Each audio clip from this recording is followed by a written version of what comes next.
welcome to the Sands of Eternity, where legends are reborn. So today's video is our first battle report. I am playing Tomb Kings versus Bretonnia. I am playing a kind of different mortuary cult list, more looking at the future of the game with the idea of maybe what happens if there's only a single level 4 allowed. So I've gone more down the monster mash route with Ushabti supported by Necrotinks, whereas my opponent Ben has gone for a grand army of Bretonnia, not focusing on the knight spam, but more gone for a bus for the Damsel and see if we can get Ogre Blades with illusion off. So let's see what happens. So here is the list for the cult. As I said, this is slightly different than what I normally play. As I say, I've only got 2 characters this time. I've got a level 4, who's my general, Cloak of Dunes, and Elementalism. He rolled Plague of Rust, Summon Element Spirit, Earthen Ramparts, and I got rid of Flame Sword for the reroll ones. I do think maybe I should have gone for Reserve Move just for the mobility. I also then have a level 2 BSB Lore Familiar Illusion, and I chose Miasmic Mirage and Column because I am a very big fan of looking just to protect myself from key units and then just targeting down those that I need to, and can still get a +6 on the key spell. So as I say, I think Illusion's got a bit of a dead lore, let's bar those two for this style of list. Okay, onto the core then. So I have 7 Bow Ushabti with an Ancient, and it's just there to get as many shots as possible, hurting down knights and monsters, because I could get AP3 or AP5 with Plague of Rust. I can also look at, with the Ancient, challenging out certain monsters, so dragons, because I can just res rather than actually losing loads, and then also stuff like the Green Knights. I then have 4 Tomb Swarms, who are my battery, so 20 wounds of just getting wounds back, getting pluses to cast, and with the priest I can revive so much of it. And then 2 units of 7 horse archers. These boys are here just to kind of be a nuisance, take out the odd knight here and there, make their points, etc., and then also block out certain areas for the Green Knight. But we'll see, I might have mucked up on that later. I then have into my special 2 Tomb Scorpions that you have to have. I've gone all out for them, Amateurs and Terrors below, just to play a bit more kind of proactively, and if I was versus another Tomb Kings, I could play out trying to get rid of their Hierophant, Dwarves, and it's just I can maneuver them where I want them to be. I then have 6 more Bow Ushabti. So this list has 13 Bow Ushabtis with obviously reroll 1s, strength 6, potentially -3 versus certain units. So it's all about just focusing fire down units and just trying to get rid of them. And then on to the rare. I've only gone for the 1 casket because, as I said, I'm not going for the casket build of trying to kill stuff. It's more just to hide behind a hill, give out the light of protection and the +1. So it's all about just protecting my units, kind of castling up. And then I have 2 Necrosphinx that are meant to go on the hunt, be a bit more of a threat, make people scared rather than just coming straight at my Bow Ushabti. And if they did, I can potentially then use them as a counter charge. So that is my list. Now let's go have a look at Ben's. So Ben's list, as I said, is slightly different than what you would normally see. He has gone for just a grand army. He's got a Green Knight, every Brets army seems to have one because it's a really good. And then onto his other characters, he's got a Paladin with BSB, Banner of the Lady's Grace, so no negatives modifiers. He's got the Knight's Vow, he's got the Virtue of Empathy, and a Great Weapon. So this guy is all about joining what we call kind of the Block of Doom. This is Men-at-Arms block that is just so hard to kind of break unless you chuck so much into it or hit from a side, and it's just so you can't get rid of this block. He then, with the idea of his list, he's got 2 level 4s. First one is on a Bretonnian Warhorse, Illusion, Ogre Blade, Lore Familiar. So this guy is this lady is to join kind of one of the big blobs of Knights of the Realm, and it's just there to be protected and get off the Spectral Doppelganger off with obviously -1 to hit, spell, etc. So it's just there to be a really good scary threat and has a great way of getting in with those Knights of the Realm. His next level 4 is his general. It's got battle magic, 3 dispel scrolls, and icon of Cornell. So this prophet is just there to chuck out the odd fireball, pillar of fire if he gets it, Earthen Rampart, Oak and Shield, sorry, for the big men at arms, and it's just there to kind of dispel as much as possible because it just seems that magic can be really key.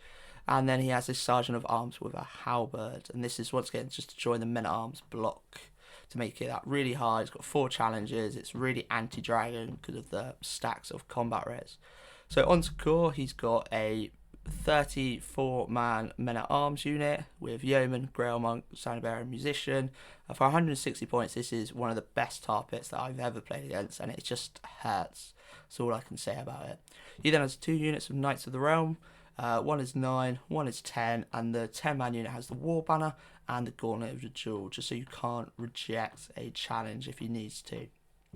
And then in special, he's got the 1 unit of 5-man Pegasus Knights with full commands, and then also the Banner of Chalons. So this banner just makes it so you can't stand shoot, which obviously me and Ben have played a lot, and he knows how bad Ushabti can be. So it just means I can't stand shoot them. So if he can get to a good position to charge and I can't shoot them, he can get them in. So they are our army list. So let's get to the actual battle. Just before we get to the battle report, I just want to let you know that it was the first battle report, so I have missed a few photos, but I have explained everything, so I hope you enjoy. On to the deployment. So, as we can look here, I kind of cornered up on the left-hand side. Ushabti on my left-hand side, just looking over the battlefield. On the right-hand side, I've got my Necrosphinx and the Tomb Scorpions. Gasket's behind the hill. As I said, it's just there to boost up, give myself -1, give myself the +1 to magic, and the swarms are there with the wizards just to say that's their job. I've got 1 Tomb Scorpion next to a Necrosphinx, and 1 Tomb Scorpion is in the building just to show that he's the one in ambush. I've got a unit of Scares and Horse Archers in one forest, and then another one in his deployment just to block it off and try and control where the Green Knight goes.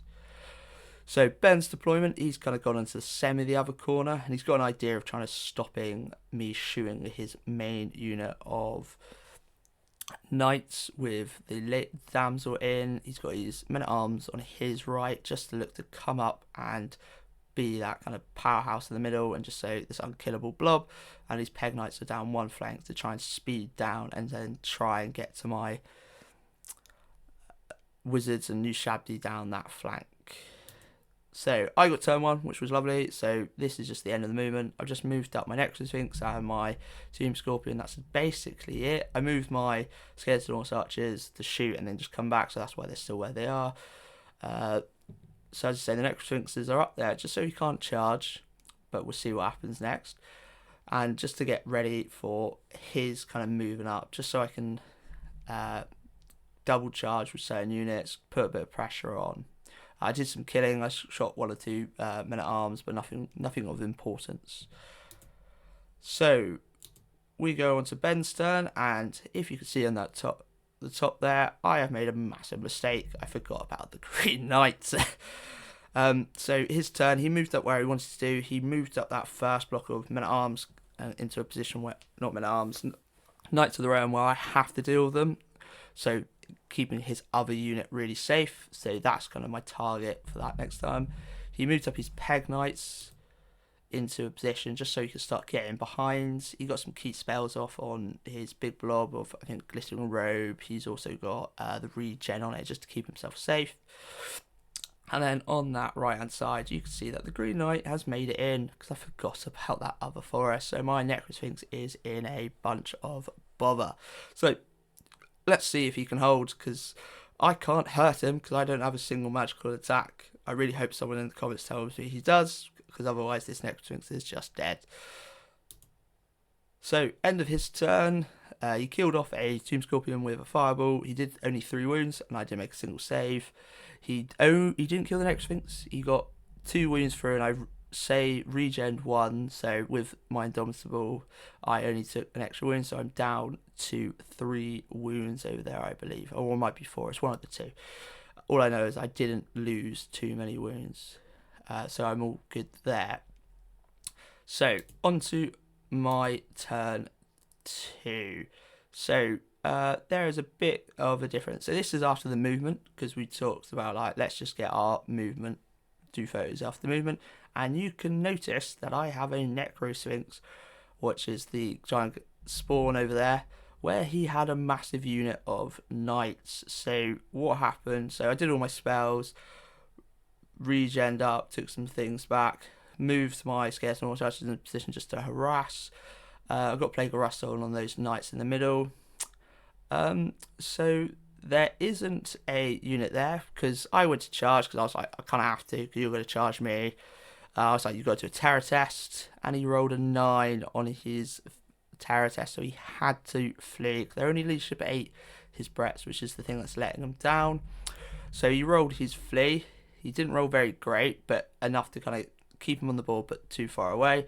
I then rolled on my charge a 6 for the actual just charge, and then a 6 with Swiss Strike. So I went 21 inches and did catch them. So that is where that massive blob of like 500 points was all good. And this we joked and we like, should we just re-rack? But we thought, why not? Let's just see what he can do. It changed everything, so he had to play a bit different. So end of my turn, my Necrosphinx is still alive. He's on that 1 wound, so which is great to see. My Tomb Scorpions came up behind. I don't really know what I was doing with this Tomb Scorpion. He came in via ambush. I just put him there just to be a bit of a deterrent, but I know his Green Knight could just one-shot it, so it was probably bad placement there by me. So here I killed off a couple of the knights, not many as wanted, but I caught him with Crystal just so he can't charge, and he's just stuck there, so that's what was the aim. So after kind of a turn or two, we kind of forgot to take a few photos, but if we have a look here, so I think this is after my turn 3, or his turn 3. He's positioned, he's killed my Necrosphinx. He's got his Green Knight in the forest, and his Peg Knight's hiding. I was very confused what he was doing, because he didn't press with them, he didn't try and overload, but he said he had a plan, so wait to see. I got him down to 1 Knights of the Realm. He didn't charge, because he knew he would just get killed in combat. So he's just there to, I have to shoot you next turn, or it's just going to be a nuisance. My gigantic spawn up the top is just there, ready to charge into like a big unit of men-at-arms. He's moved out her wizard because she knew where she was. It was going to be a bit of a danger for that that Necrosphinx. So, as I said, he killed off a couple of the Scarce and Horse archers because I was like, oh, I can shoot you now, but you can kill off 4, so it's going to make it harder to kill this prophetess. So, as I say, this is him kind of just hiding behind this building with the Green Knight ready to kind of jump away to the next forest. So I charged in, I killed some, like just cleaving through. He's running away, his wizard, but also just trying to kill off some of the Scarce and Horse archers with spells. As I said, I've just turned face to Peg Knights just because I know when they come I need to be able to shoot them. And this was kind of at the end of the thing because we were just getting involved. We didn't get the last few videos. So this is what Ben was hoping for on this last turn. So he had moved his wizard to that lake in front. His wizard, his Green Knight, and was hoping to multi-charge my things to hold them up so my Peg Knights could jump. His Peg Knights could jump over the side and just clean through. We unfortunately ended this turn, so he wasn't going to be able to do that. But on the roll he only got like a 2, so he couldn't actually make it. So it was a failed charge, so he thought there was no point chucking out the Peg Knights because they were just going to get shot by the Ushabti and give me loads of points. Something we didn't take a photo of. So at the top, I won versus the Men-at-Arms. And with the Necrosphinx, I kind of pushed him back, and then this was on his turn. So I was like, oh, I restrain, and I pointed at his Damsel, his prophetess, because I was like, I don't think I'm going to kill these Men-at-Arms blobs. There's just too many models to try to get through. So I faced the prophetess, it fled, I caught her, and so I got another 250 points just by that, and also got the general kill. So that was kind of the scene at the end of the game. So this I've learned from Andy, who I played at LGT. He just told me just castle up, play like a dwarf, and just make it so I don't want to charge you with the Ushabti, which is what I've done here. And it's 13 shots of Ushabti that could really hurt just anyone. It was nice having the Necrosphinx support just to kind of pressurise, and I'd say it kind of won me the game after the second turn because he lost 500 points, I think it is, or just over 500 points with a single charge. So obviously he made his points there, and then he's gone on to get the prophetess. It was really good fun. It was a nice kind of games day. I played the same list but with a corn list just for a bit of fun. But no, it was really good to see that this kind of moving away from triple level 4 necromancy and just using just loads of shooting and then support by some necro sphinx. So the final score, I think I won by like 900 sunk points. So it was a 16-4 on the kind of the 20-0 system. Some really good takeaways. It's weird not having so many wizards, and a big thing is I just forgot the Green Knight, so I lost the Necro Sphinx without even trying. I'd say I think if that unit passed its terror test and got to the Necro Sphinx, this game would have been very, very different. I don't know how it would have gone. I was a bit wary, but it's just playing, getting more games in, scheduling all such to do what they need to do. But yeah, it's just a really good fun game and a win for the Tomb Kings. So that is the end of the video and the end of the battle report. It was a great game, Tomb Kings versus Bretonnia, and as we said, it's great to see the Tomb King cult win again. So thank you for watching. As I say, any comments would be great, how to make it better, etc. I know to remember all the photos would make it a little bit better. But as I say, there should be more to come. As I say, I'm going to try and get a battle report out probably once every 2 weeks, if not more, because these are great fun. It's just getting the games in. So thank you very much, and I'll see you on the next one.